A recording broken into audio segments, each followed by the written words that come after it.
Okay, so here the impedance is a complex one. Because of that complex impedance, we can calculate that a reflection coefficient. That reflection coefficient can be a complex one.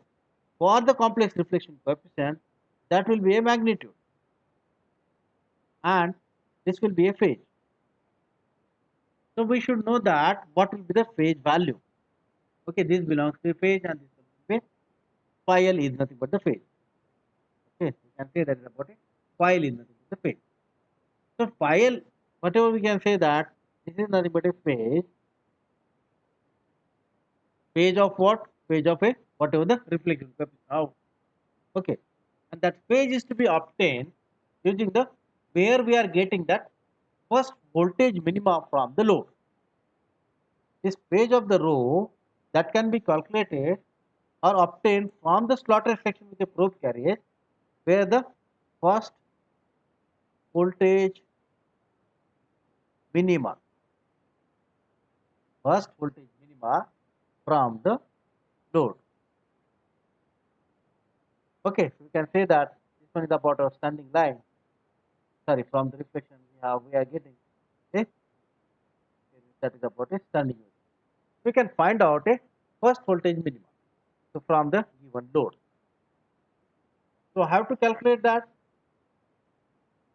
We say that phi n is equal to what?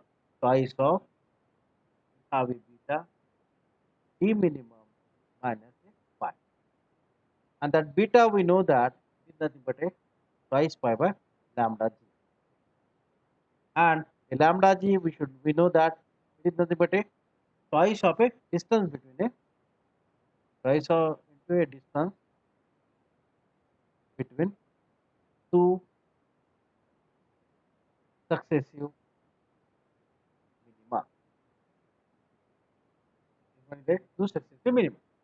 We need to connect a short and we can find out. Okay, like that is about a here plotted section with a probe carriage. If we connect a short here, okay,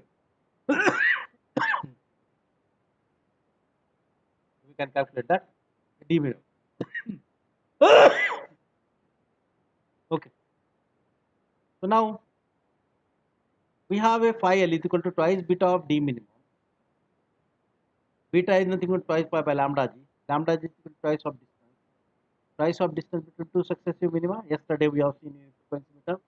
Because the mode is about a dominant mode. That is about a T10 mode is a dominant mode. And because of the dominant mode, lambda g we can calculate. So we should find out a VSWR so that we'll get the magnitude. Put that magnitude here. We'll get the phase from this. Put that we'll get the value of the rho. This can be calculated. We need to find out the magnitude. Magnitude we can find out using this one. VSWR minus Vn by VSWR plus 1.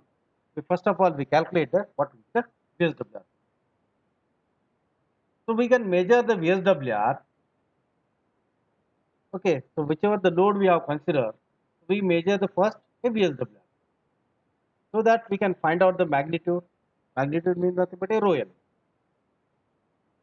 Then the distance between the two successive minima, this one, distance between the two successive minima is to be measured so that we can will get that value of a beta. And how we can find out? Okay, that we have seen yesterday. And then a D minimum, that is about the first voltage minima from the load is to be calculated. That is using the whatever the load is. Okay, and this D minima is calculated by replacing whatever the load we have by short circuit, so that we can consider that we have consider that equivalent load reference plane by using that short. If we will get that AD minimum, the shift in whatever the we are getting AD minima or shift in the minimum is major.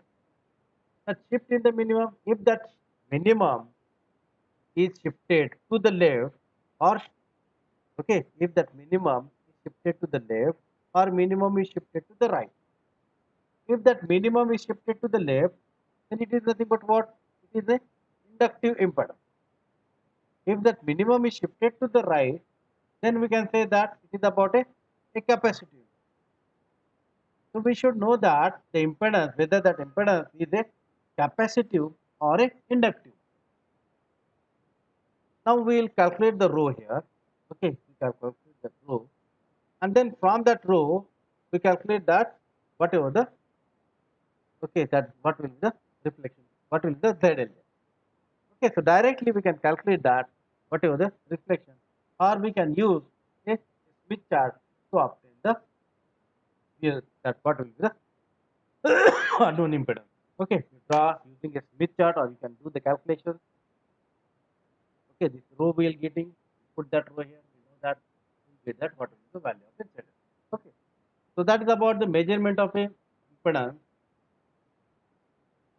that is using the plotted line. Next, measurement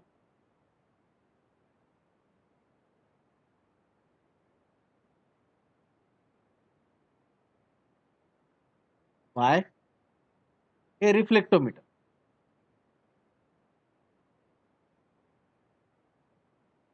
So a simple setup, typical setup, we consider that whatever the source we have, that we draw the diagram here.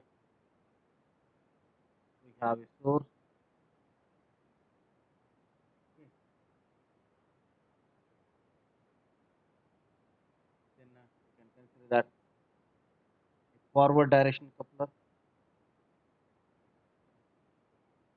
We can consider that is about a reverse direction coupler.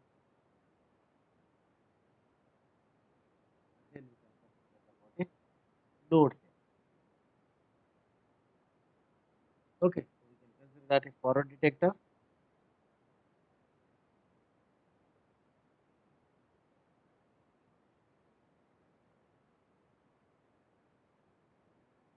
And then here we have a reflection.